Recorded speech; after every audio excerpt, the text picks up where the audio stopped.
Welcome to Full Speed Ahead. I'm Craig Fuller here with Dennis Lane. Dennis is the head of revenue for CargoWise Landside. Dennis, CargoWise is a company that's been really active and really aggressive. People in the logistics industry are probably more familiar with CargoWise as an organization, but tell us a little bit about what specifically Landside is.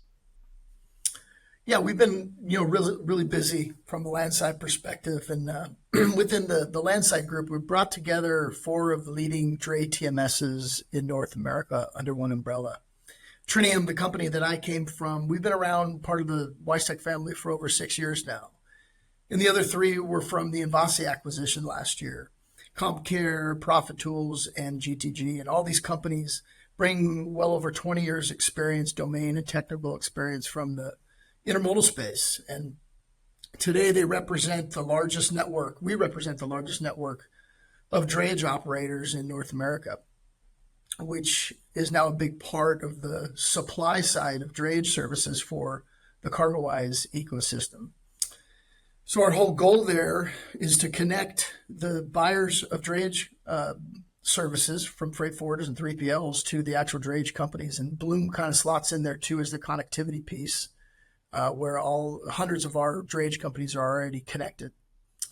We recently launched from the CargoWise Landside brand at IANA a couple weeks ago, and it was a big success. We'll continue to educate our customers and the marketplace as to what we're all about throughout the rest of the calendar year. And some of the offerings that are ancillary to the actual TMSs are complementary to them is a system called Draymaster. And Draymaster is a digital rate and quote management tool. SecureSpace is another offering, which is on-demand storage and management marketplace, and also GeoStamp, which is a wait time settlement application. So those all complement what we offer to the actual drayage community. And all those systems are still supported and maintained and will be enhanced. And we're all focused on meeting the needs of container drayage companies in North America. I mean, the scale of which this operation is just massive. I mean, you guys have brought together a number of platforms really serving end to end. When you think about what that means from a customer standpoint, having all of the tools and resources available across these various platforms and putting it into a single instance, what does that look like from a customer standpoint?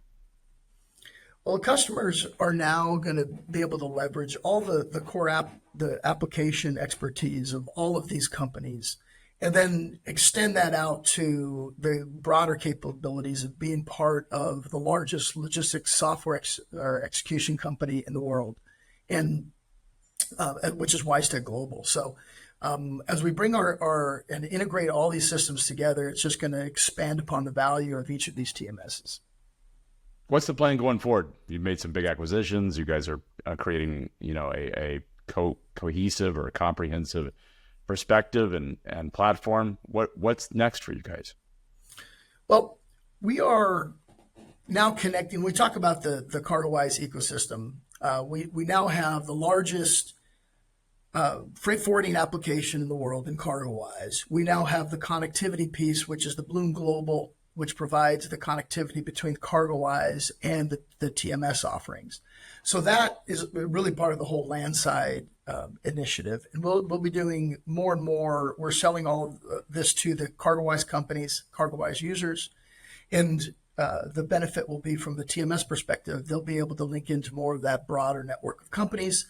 And then from a CargoWise perspective, those companies will be able to more easily transact with their dray vendors from a digital perspective. You launched Trinium in 2001. You're really the sort of early days of intermodal. Intermodal has changed quite a bit over the last couple of decades. Now plays a primary role in logistics and supply chains. What is your perspective on what's happened in the past 20 years? Yeah, you're right. A lot has changed. When we first started early 2000s, all the other TMSs as well, there was really no drayage software out there. There was truckload and LTL, and they were slightly tweaked to handle drayage, and they didn't really do it very well. So we really kind of stumbled upon this business, all four of these companies, and really created this software category in dray TMS.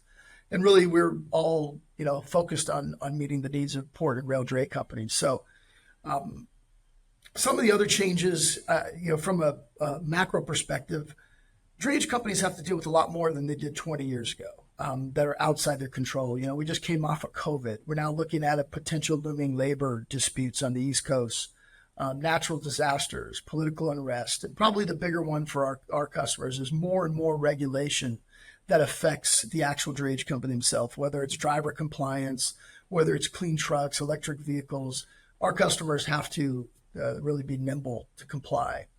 And then overall, the biggest change from a technology standpoint is the whole digital transformation.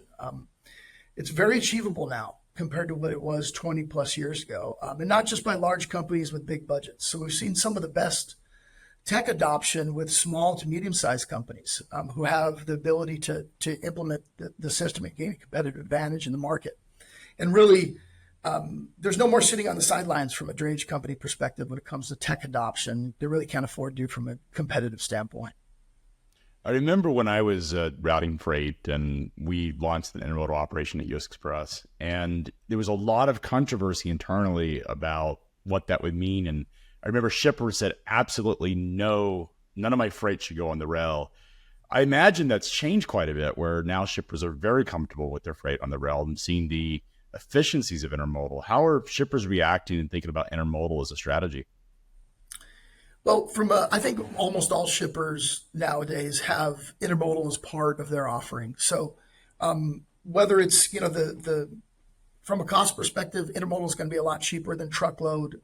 It's slower from a transit time perspective. But there are major companies from an IMC perspective that provide that domestic intermodal service, and then also for the ISO boxes on international. So intermodal is really here to stay from a rail perspective, and it's a huge part of most shippers' portfolio when it comes to selecting the different modes of transportation. You mentioned a little bit about, obviously, the carbon regulations and the emission regulations. There's been a number of labor issues as well that have impacted drayage and continue to be a lot of pressure from the states. What are some of the other issues and challenges that companies that are in the drayage market or in intermodal are facing today? They have to deal with so many different companies that are outside of their customer relationship, like marine terminals and rails and depots, shipper consignee facilities, and ocean carriers. So dealing with all this makes the drayage business a very complex business. Also, we see growing customer demand. So the customers of drayage companies are requiring more and more, especially from the data processing standpoint and the connectivity standpoint. We see a lot of our drayage customers are being assessed by or scorecarded by their customers more on data accuracy than they are on-time performance in some cases.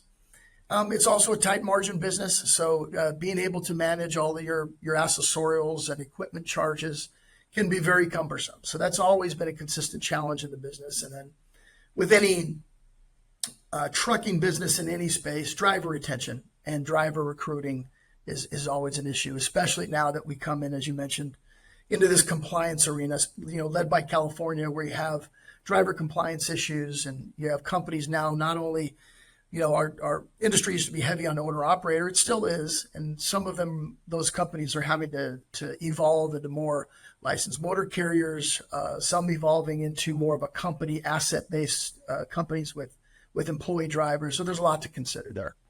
Yeah, the unfortunate part is that oftentimes the regulators don't actually understand how logistics supply chains work and put these, onerous regulations on the operators, and they're just forced to deal with it. How can a technology provider and how can technology help solve or at least evolve with the regulations?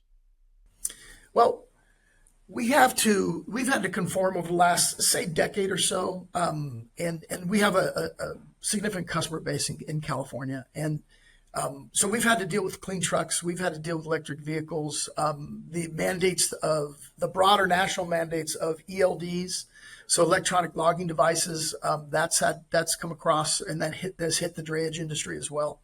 And that's generally been a positive thing now. And we've integrated our TMSs with the electronic logging devices.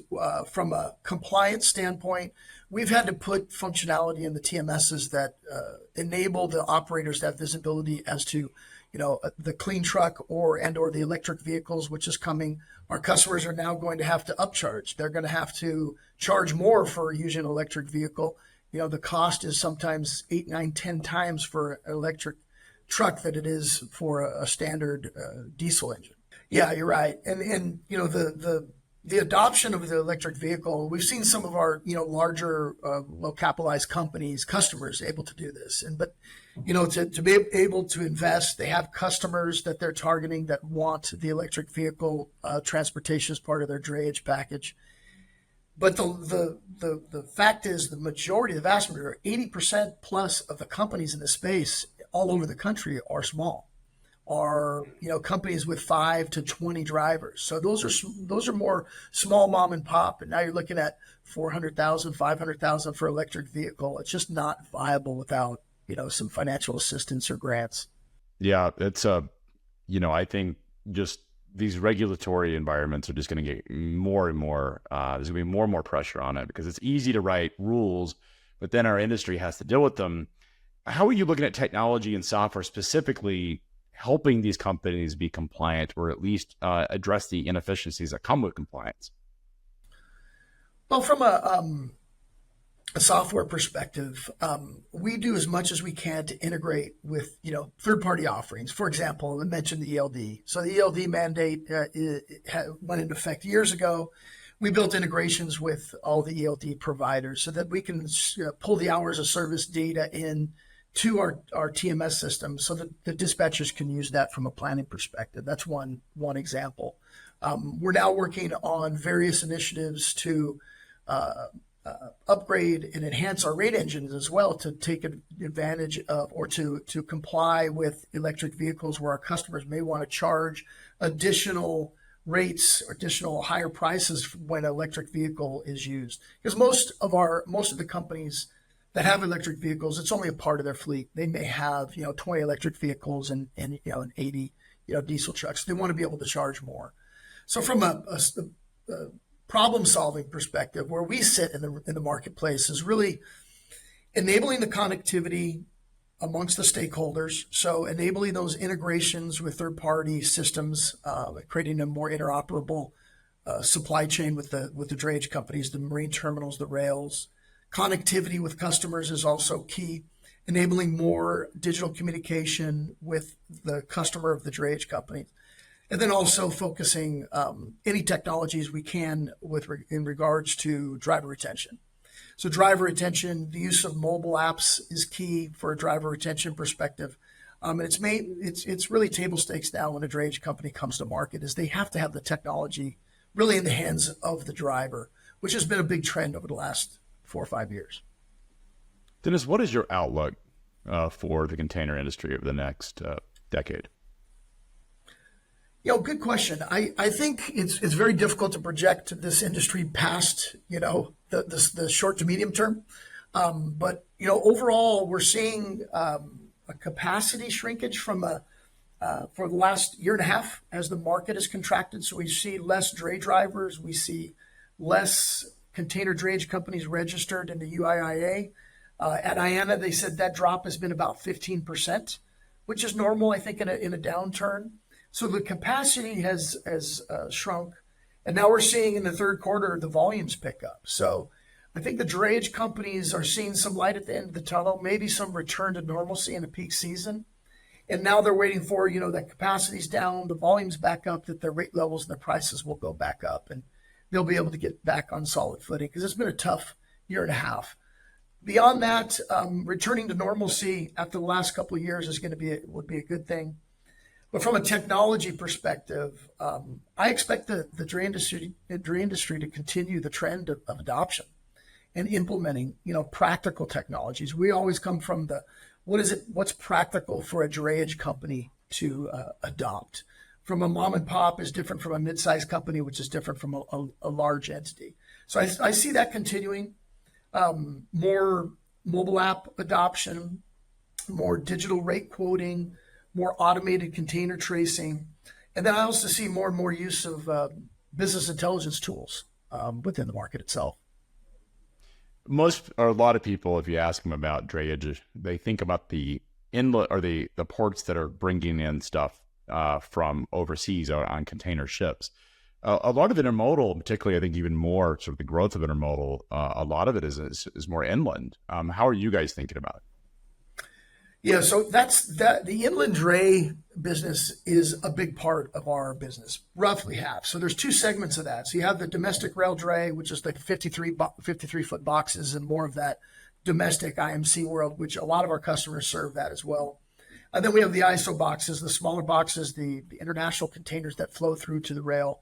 So the inland destinations where the rail is the actual pickup spot is our integrations with the rail systems are key, and then enabling all the functional nuances that how the differences between the Port of Los Angeles and Kansas City rails and the Chicago rails and the Dallas rails, and to be able to provide that flexibility across all the different regions in the country. We have customers that have dispatch terminals in every port and rail region in the country, so we have that knowledge built into the TMSs. Dennis, before we go, I have to ask because I would be remiss if I didn't. There's been a lot of conversation about labor issues, whether it was the West Coast issues a couple of years ago during COVID. We have the East Coast potential strike that's on the horizon. How are folks dealing with all of these different sort of labor pressures right now that are in the market?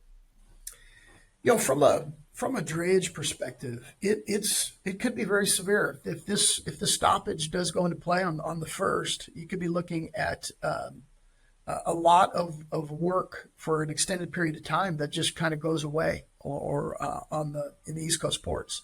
I think the planning, the major shippers and BCOs have already planned for this from a contingency standpoint, and that's probably the reason for some of the surge in the West Coast ports over the last 3 months is that volume that would have landed at East Coast and Gulf ports, landed in Pacific Coast ports, and then it's going to go intermodal rail across the country.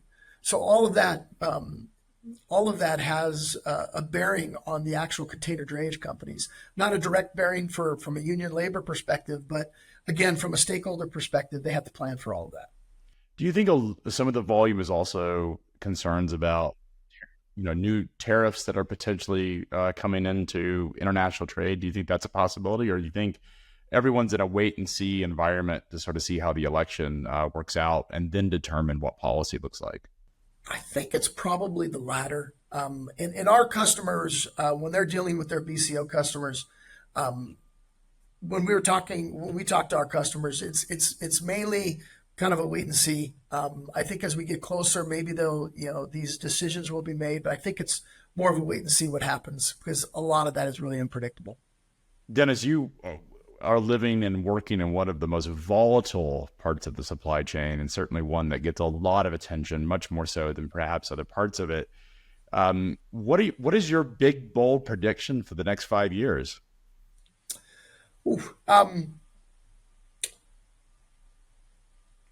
As far as software is concerned and technology, I see more and more connectivity and interoperability amongst the intermodal supply chain. We've seen a positive trend of data sharing, and then we've seen us take 2 steps forward, 1 step forward, 2 steps back as well. The data sharing is going to be key amongst all the different stakeholders in the supply chain, specifically intermodal, marine terminals, rails, drayage companies, BCOs, forwarders. I think we're going to see a major step forward in that data sharing will become more and more normal, and it will help everybody out no matter where you sit in the supply chain. Dennis, appreciate it so much. I know you've got a lot going on. We'll let you get back to work. How can folks learn more about CargoWise landside? And by the way, I keep wanting to say landslide, even though it is land side. How can folks learn? It's definitely land side. It's the Fleetwood Mac Yes. song that just every time I look at that, that's what I see. So, but tell us a little bit more how they can reach CargoWise landside. You can go directly to the CargoWise website, so cargowise.com /landside. So cargowise.com /landside, you can get a hold of us. Fantastic. Well, appreciate it, Dennis. Thanks for coming on, and we'll hope to have you back soon. All right. Thanks, Craig. Appreciate it.